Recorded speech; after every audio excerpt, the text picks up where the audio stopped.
Halo Sobat Ekonomi Nusantara, bayangkan jika kalian harus antri seharian di bank atau ATM hanya untuk menarik uang yang cukup untuk kebutuhan sehari-hari. Itulah yang sedang dialami masyarakat Nigeria saat ini. Bahkan kekerasan mulai terjadi di ruang publik. Ada pegawai bank yang diserang dan bangunan yang dibakar oleh demonstran. Semua ini terjadi karena pada bulan Mei 2023, Presiden baru Nigeria, Bola Tinubu, mengambil keputusan signifikan yang mengubah arah ekonomi negaranya. Ia mencabut subsidi bahan bakar yang sudah ada sejak tahun 70-an dan menghapus kebijakan nilai tukar tetap untuk mata uang Nigeria, Naira, sehingga mata uang itu diperdagangkan secara bebas di pasar. Dampaknya langsung terasa. Nilai mata uang Nigeria anjlok dan inflasi melonjak hingga lebih dari 35%. Akibatnya, banyak pekerja yang memutuskan untuk berhenti bekerja karena gaji tahunan mereka bahkan tidak cukup untuk ongkos pulang. Perusahaan-perusahaan pun harus menyesuaikan diri dengan kondisi ini. Mereka mulai menjual produk dalam kemasan kecil atau sachet, karena masyarakat tidak mampu membeli dalam jumlah banyak. Yang lebih memprihatinkan, lebih dari 75% rumah tangga di Nigeria hidup hanya dengan penghasilan 3 hingga 5 dolar per hari. Kondisi ini tentu sangat memengaruhi kehidupan sehari-hari mereka. Namun, di tengah kesulitan ekonomi yang berat, ada satu hal yang mengejutkan. Sektor teknologi di Nigeria justru berkembang pesat. Bagaimana hal ini bisa terjadi? Apa yang membuat sektor teknologi tetap bertahan bahkan di tengah krisis ekonomi seperti ini? Dan yang paling penting, apakah pertumbuhan ini dapat terus berlanjut? Semua pertanyaan ini akan kita bahas secara lengkap di video kali ini. Nigeria adalah negara dengan kontras mencolok dan potensi luar biasa. Negara ini dihuni oleh lebih dari 250 kelompok etnis dan 500 bahasa, masing-masing dengan budaya yang kaya dan seni yang unik. Sebagai negara dengan populasi lebih dari 200 juta jiwa, Nigeria adalah negara terpadat di Afrika. Hingga tahun 2022, Nigeria pernah menjadi ekonomi terbesar di benua ini, tetapi kini telah merosot ke peringkat keempat. Nigeria adalah tempat di mana beragam kontras hidup berdampingan. Dari hiruk-pikuk jalanan kota Lagos hingga savana yang tenang, dari ladang minyak yang luas hingga pusat teknologi yang berkembang pesat. Tak hanya itu, Nigeria juga memiliki industri film terbesar kedua di dunia berdasarkan jumlah produksi. Nollywood, yang merupakan industri film lokal, menghasilkan sekitar 2.500 film setiap tahunnya. Di dunia musik, nama-nama seperti Rema, Burna Boy, dan Wizkid sukses menarik ribuan penonton di konser internasional. Namun, meskipun memiliki potensi besar, Nigeria juga menghadapi banyak tantangan. Kekayaan minyak mentah dan gas alamnya sering disebut sebagai kutukan, karena justru menjadi sumber korupsi, kejahatan, dan kekerasan. Untuk memahami bagaimana Nigeria sampai pada titik ini, mari kita lihat perjalanan ekonominya di masa lalu. Pada awal abad ke-20, Nigeria adalah salah satu eksportir utama hasil pertanian di dunia. Di bawah kekuasaan kolonial Inggris, produk seperti kakao, minyak kelapa sawit, dan kacang tanah menjadi tulang punggung ekonomi negara ini. Namun, penemuan cadangan minyak yang melimpah di delta Niger pada tahun 50-an mengubah arah ekonomi Nigeria. Ketika permintaan global terhadap minyak meningkat, pemerintah dan perusahaan multinasional mulai berinvestasi besar-besaran di sektor ini. Fokus ekonomi beralih dari sektor pertanian ke sektor minyak. Pada tahun 70-an, ledakan minyak membawa kemakmuran besar bagi Nigeria. Ekspor minyak melonjak dan Nigeria menjadi produsen minyak terbesar di Afrika.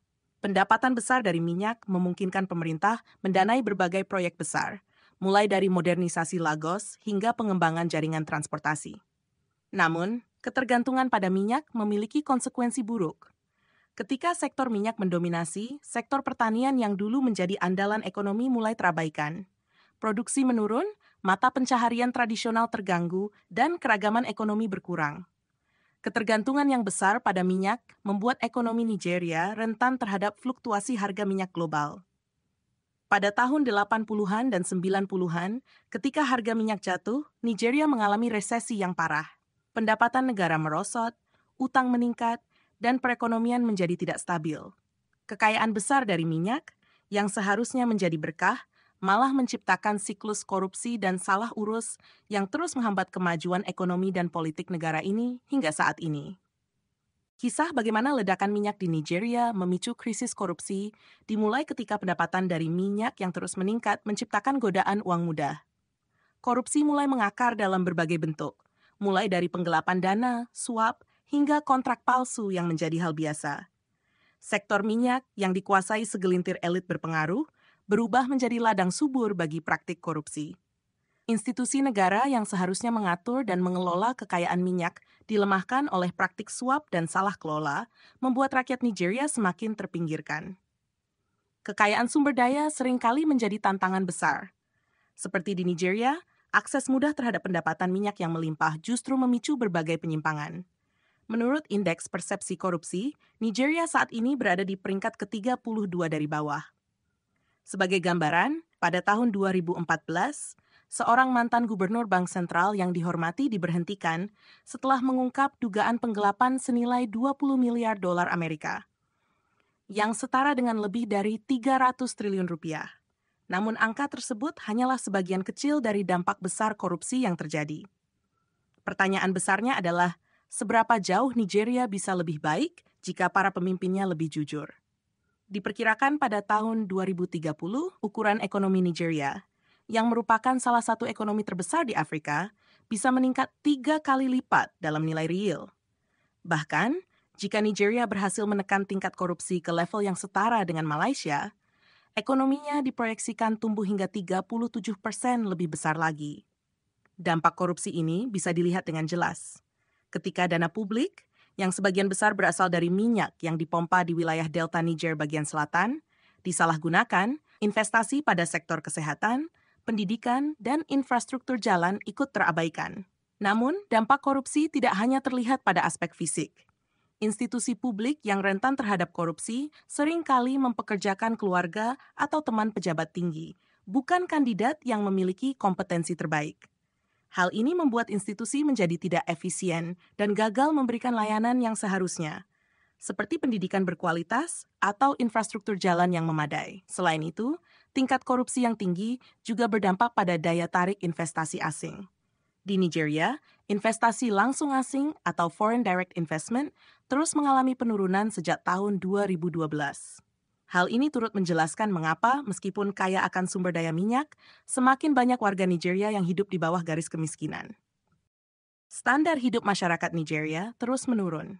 Saat ini, sekitar 12% dari populasi dunia yang hidup di bawah garis kemiskinan ekstrim berasal dari Nigeria.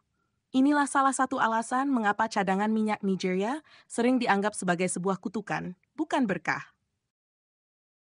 Di Nigeria, minyak seringkali lebih banyak menimbulkan masalah daripada memberikan keuntungan. Institusi negara yang lemah serta pengelolaan pendapatan minyak yang buruk telah menghalangi Nigeria untuk mencapai potensi terbaiknya. Situasi ini menjadi contoh jelas dari kutukan sumber daya atau paradoks kelimpahan, sebuah fenomena di mana kekayaan yang melimpah malah berdampak negatif bagi suatu negara. Nigeria, sebagai produsen minyak terbesar di Afrika, eksportir minyak terbesar ke-6 di dunia, dan pemilik cadangan minyak terbukti terbesar ke-10 di dunia, sering disebut sebagai contoh nyata dari kutukan sumber daya. Ketergantungan pada ekspor sumber daya alam, seperti minyak, justru sering membawa dampak negatif. Negara-negara seperti ini cenderung memiliki tingkat pertumbuhan ekonomi yang lebih rendah, pembangunan manusia yang tertinggal, serta kesenjangan sosial dan kemiskinan yang lebih tinggi dibandingkan dengan negara yang minim sumber daya. Selain itu, negara dengan kekayaan sumber daya cenderung memiliki institusi yang lemah dan tingkat konflik yang lebih tinggi. Fenomena ini dikenal sebagai kutukan sumber daya dan seringkali disebabkan oleh tata kelola politik yang buruk serta kelemahan institusi. Masalahnya bukan hanya karena memiliki minyak, tetapi bagaimana sumber daya tersebut dikelola. Berbagai pihak, mulai dari perusahaan multinasional, pemerintah domestik dan asing, hingga investor internasional, turut berperan dalam persoalan ini. Kekayaan sumber daya dapat membawa dampak yang merugikan. Beberapa negara seperti Nigeria, Venezuela, Angola, dan Republik Demokratik Kongo telah merasakan penderitaan ekonomi dan sosial akibat pengelolaan sumber daya yang buruk. Namun, ada juga negara seperti Norwegia, Kanada, dan Botswana yang mampu menghindari kutukan ini melalui tata kelola negara yang kuat dan institusi yang mampu melawan korupsi. Kutukan sumber daya erat kaitannya dengan korupsi, sebuah masalah global yang menjadi hambatan terbesar bagi pembangunan ekonomi dan sosial, terutama di negara berkembang. Diperkirakan sekitar 2 triliun dolar Amerika Serikat hilang setiap tahun akibat korupsi. Jumlah ini cukup untuk menghapus kemiskinan, memberikan pendidikan bagi semua anak di dunia, menyembuhkan malaria, dan membangun infrastruktur global yang dibutuhkan. Masalah ekonomi di Nigeria juga memicu peningkatan kejahatan. Ekonomi yang lemah mendorong meningkatnya tindak kekerasan di banyak wilayah negara ini, dengan lebih banyak korban tewas akibat serangan teroris, penculikan, perampokan, atau bahkan operasi militer. Meskipun pandemi COVID-19 memberikan dampak besar pada ekonomi global, masalah ekonomi Nigeria sebenarnya sudah dimulai jauh sebelumnya. Produk domestik brut per kapita terus menurun sejak tahun 2015, ketika harga minyak turun tajam. Namun, saat harga minyak dunia melonjak, beberapa negara lain justru mendapatkan manfaat besar. Di Arab Saudi misalnya, sebuah kota futuristik dengan bulan buatan dari drone sedang direncanakan. Di Angola, mata uang yang sebelumnya lemah, kini menjadi salah satu yang terkuat terhadap dolar Amerika Serikat. Sayangnya, Nigeria tidak merasakan manfaat serupa.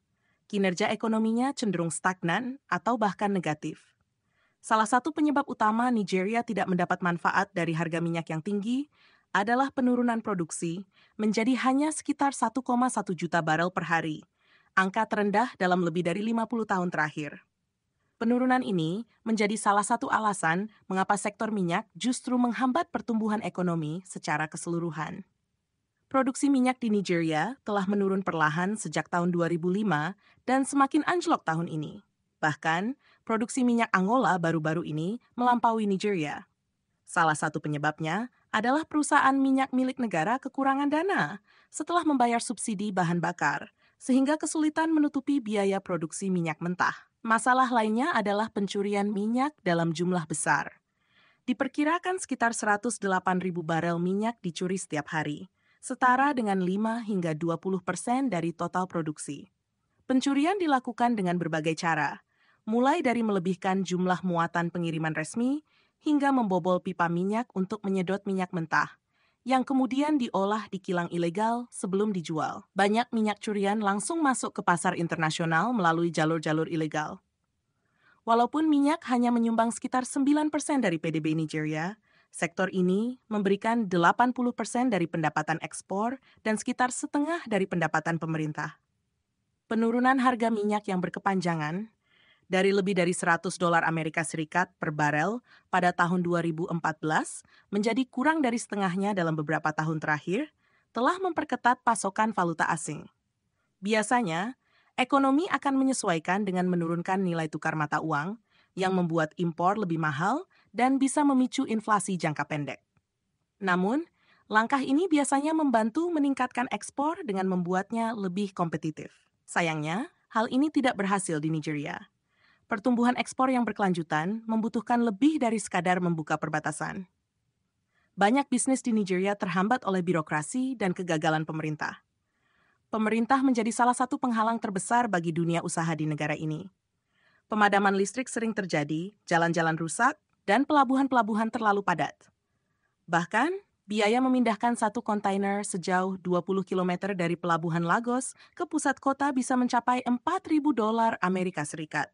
Hampir setara dengan biaya pengiriman kontainer dari Tiongkok sejauh 12.000 km. Nigeria menempati peringkat ke-131 dari 190 negara dalam Indeks Kemudahan Berbisnis menurut Bank Dunia. Meskipun ekonominya lemah, ada sektor-sektor tertentu yang terus berkembang, seperti teknologi informasi, terutama di bidang teknologi finansial atau fintech. Sektor fintech di Nigeria saat ini sedang tumbuh pesat. Hal ini didorong oleh populasi muda yang paham teknologi, tingginya penggunaan ponsel, serta kebijakan pemerintah yang mendukung. Layanan fintech di Nigeria sangat beragam. Contohnya, Fairmoney menyediakan pinjaman instan, PiggyVest membantu masyarakat menabung, dan Bamboo memungkinkan warga Nigeria untuk berinvestasi di luar negeri meskipun ada keterbatasan pasokan dolar Amerika. Antusiasme terhadap fintech di Afrika sangat besar. Antara tahun 2017 hingga 2023, jumlah perusahaan rintisan teknologi di Nigeria meningkat 3 kali lipat. mencapai sekitar 217 perusahaan. Potensi jangka panjang Nigeria sangat menjanjikan. Dengan populasi sekitar 200 juta jiwa saat ini, jumlah penduduk Nigeria diperkirakan akan melampaui Amerika Serikat pada tahun 2050. Namun, tantangan tetap ada. Sekitar 95% transaksi di Nigeria masih menggunakan uang tunai. Beberapa investor khawatir bahwa antusiasme terhadap fintech mungkin terlalu dibesar-besarkan, mengingat regulasi yang sering berubah-ubah dan tantangan ekonomi yang terus berlangsung. Menjalankan bisnis fintech di Nigeria memang tidak mudah. Pasokan listrik dan internet seringkali tidak stabil, dan tantangan ekonomi menjadi penghambat utama. Seperti kebanyakan perusahaan rintisan di dunia, startup di Nigeria kerap memberikan gambaran yang terlalu optimis. Namun, kenyataannya, banyak perusahaan fintech di negara ini menghadapi pasar yang lebih kecil dari yang diharapkan. Dengan lebih dari 40% penduduk Nigeria hidup dengan pendapatan kurang dari 1,9 dolar Amerika per hari, inflasi yang mencapai 35%, dan pertumbuhan populasi yang lebih cepat dibandingkan pertumbuhan produk domestik bruto (PDB. Pasar potensial untuk layanan fintech sangat terbatas. Masa depan Nigeria bergantung pada inovasi dan diversifikasi. Sektor teknologi yang sering disebut sebagai Silicon Lagoon ini menarik perhatian global, dengan berbagai perusahaan rintisan di bidang fintech, agritech, dan e-commerce. Selain itu, investasi di bidang energi terbarukan seperti tenaga surya dan angin juga bertujuan mengurangi ketergantungan Nigeria pada minyak sekaligus mengatasi masalah kekurangan energi. Para pengusaha muda di Nigeria memimpin perubahan ini. Mereka memanfaatkan teknologi untuk menyelesaikan masalah lokal dan menciptakan peluang baru. Dengan sumber daya yang melimpah, masyarakat yang penuh semangat, dan sektor-sektor yang berkembang, Nigeria memiliki harapan besar untuk masa depan yang lebih seimbang dan berkelanjutan. Walaupun tantangan ekonomi tetap ada, semangat inovasi dan komitmen bangsa ini memberikan gambaran yang menjanjikan. Kesimpulannya, Nigeria adalah negara dengan potensi yang luar biasa. Sebagai penghasil minyak terbesar di Afrika, pemegang cadangan minyak terbesar ke-10 di dunia, dan rumah bagi sektor teknologi finansial yang sedang berkembang pesat, Nigeria memiliki banyak peluang untuk menjadi kekuatan ekonomi global. Namun, perjalanan ekonomi negara ini juga penuh tantangan. Dari sejarah kejayaan di sektor minyak, hingga masalah yang terus berulang seperti korupsi, ketergantungan pada minyak, serta lemahnya institusi negara, semua ini menggambarkan sisi gelap dari apa yang disebut sebagai kutukan sumber daya. Tantangan ini tidak hanya menghambat pertumbuhan ekonomi, tetapi juga memperburuk kemiskinan, ketimpangan, dan kualitas hidup masyarakatnya. Namun ada secercah harapan. Sektor teknologi, khususnya fintech, mulai memberikan solusi inovatif bagi masyarakat Nigeria. Investasi di bidang energi terbarukan dan upaya diversifikasi ekonomi menunjukkan bahwa masa depan Nigeria dapat berubah menjadi lebih baik. Selain itu, para pengusaha muda terus menggunakan kreativitas dan teknologi untuk mencari solusi bagi tantangan-tantangan lokal. Nigeria adalah contoh nyata bahwa memiliki kekayaan alam melimpah saja tidak cukup. Pengelolaan yang baik, institusi yang kuat, dan kepemimpinan yang jujur adalah kunci agar kekayaan tersebut benar-benar membawa kesejahteraan bagi seluruh rakyatnya. Nah, bagaimana pendapat kalian tentang perjalanan ekonomi Nigeria ini? Apakah menurut kalian inovasi di sektor teknologi bisa menjadi solusi bagi masalah ekonomi mereka? Atau adakah pelajaran yang bisa kita ambil dari Nigeria untuk Indonesia? Tulis pendapat kalian di kolom komentar. Jangan lupa untuk like video ini, subscribe ke kanal Ekonomi Nusantara, dan aktifkan lonceng notifikasinya agar tidak ketinggalan pembahasan menarik lainnya. Terima kasih sudah menyaksikan. Sampai bertemu di video selanjutnya.